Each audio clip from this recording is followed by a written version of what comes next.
अगर हम अर्थव्यवस्था की बात करें, 3,400 फ्लाइट्स तो मिडिल ईस्ट में आज के दिन ही रद्द की गई हैं। स्ट्रेट ऑफ हॉर्मुज में 150 तेल टैंकर अटक गए हैं। यह युद्ध अगर लंबा चलता है, अंतर्राष्ट्रीय अर्थव्यवस्था के लिए इसके क्या मायने होंगे? सप्लाई चेन्स तो बुरे तरीके से डिस्टर्ब हो जाएंगी। गलत कह रहा हूं क्या मैं? जी हाँ, बिल्कुल हो जाएंगी अगर ये लंबा चलता है तो। That is one. हो सकता है 10-15 दिन में कहीं ना कहीं इक्विलिब्रियम सा आ जाए एंड उसके 15-20 दिन तक उछाल रहेगा एनर्जी प्राइसेस वगैरह में, और महीने 1.5 महीने में बैक टू नया नॉर्मल हो जाएगी दुनिया। दैट्स वन, बट उसका चांस कम है। कमिंग बैक टू अभी बात हो रही है ना, देखिए आई अंडरस्टैंड फॉरेन पॉलिसी के हिसाब से कि अगर हम कहते हैं कि हमारा प्राइमरी इंटरेस्ट है हमारे जो डायस्पोरा वहाँ पे जो काम नौकरियाँ कर रहा है। बाय द वे, ये पासपोर्ट इंडिया का छोड़ के नहीं गए वहाँ पर, क्योंकि अरब कंट्रीज में सिटीजनशिप नहीं मिलती, आपको केवल वर्किंग वीज़ा मिलता है, राइट। एनीवे, तो जो गए हैं तो हमारा इंटरेस्ट उनके वेलफेयर सेफ्टी का है बस। प्रॉब्लम इसमें यह है कि आज की तारीख में नया वर्ल्ड ऑर्डर बन रहा है, नए नॉर्म्स तरीके डिफाइन हो रहे हैं कि कल की दुनिया कैसे होगी। अगर हम केवल इसी में रह जाएं कि बस हमें अपना बचा करके देखना है, दैट्स इट, तो फिर तो हमारा नंबर भी आ जाएगा। ये तो हाईवे और हाईवे वाला काम चल रहा है ना कि मैं तो गोली मार दूंगा, हत्या कर दूंगा। एक राष्ट्रपति को उठा लिया, एक की हत्या कर दी, तो कहीं ना कहीं तो we have to draw the line. आप ये कह रहे हैं?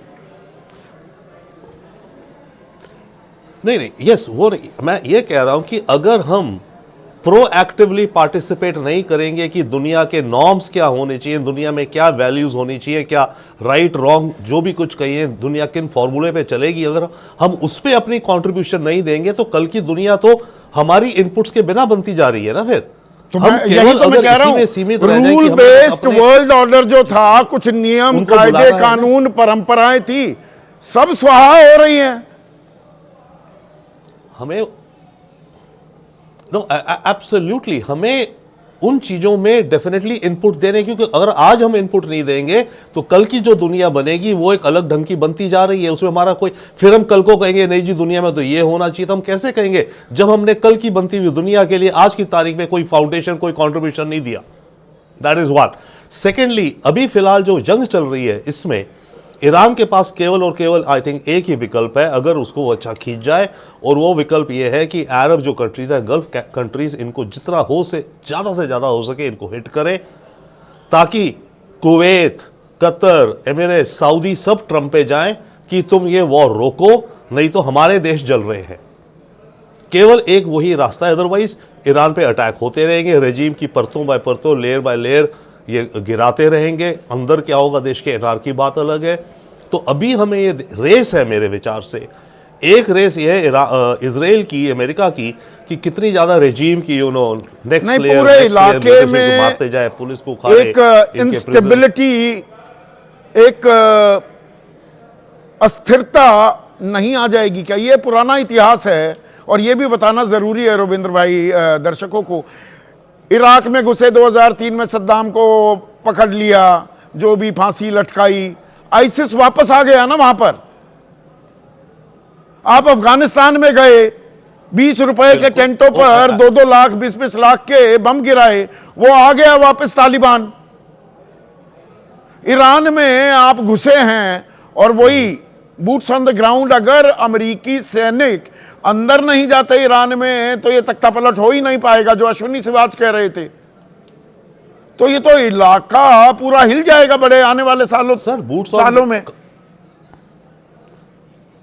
सर बूट्स ऑन ग्राउंड तो कभी नहीं जाएंगे अमेरिकन, उसको तो मैं वर्चुअली 0 - 0/0 कहता हूं, राइट। इस समय ईरान, अगर हमें ये देखना है कि देखिए जो टारगेट कर रहा है ना गल्फ में, ये केवल अमेरिकन मिलिट्री बेसिस ही नहीं, ऑयल कंपनीज हैं जो अमेरिकन है, majority owned, Exxon, Chevron, ConocoPhillips, Qatar, Kuwait वगैरह में अपस्ट्रीम डाउनस्ट्रीम, सऊदी, अफगानिस्तान में भी तो तेल का खेल था। अभी डोनाल्ड ट्रंप है, उस टाइम बुश फैमिली, उनके अपने तेल में इंटरेस्ट थे। इंफ्रास्ट्रक्चर के बड़ी बड़ी इन्वेस्टमेंट्स यहां जो हो रही हैं, क्राउन प्रिंस के साथ जो ट्रंप की फैमिली और अमेरिकन बिलियनर इन्वेस्टर्स कर रहे हैं। ट्रंप इंटरनेशनल होटल है दुबई में, वो ईरान के लिए एक लॉजिकल टारगेट है। ट्रंप गोल्फ कोर्स है वहां पर, वो लॉजिकल टारगेट है।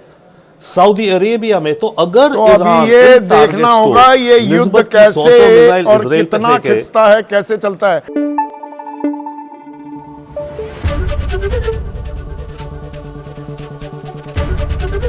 एबीपी न्यूज आपको रखे आगे।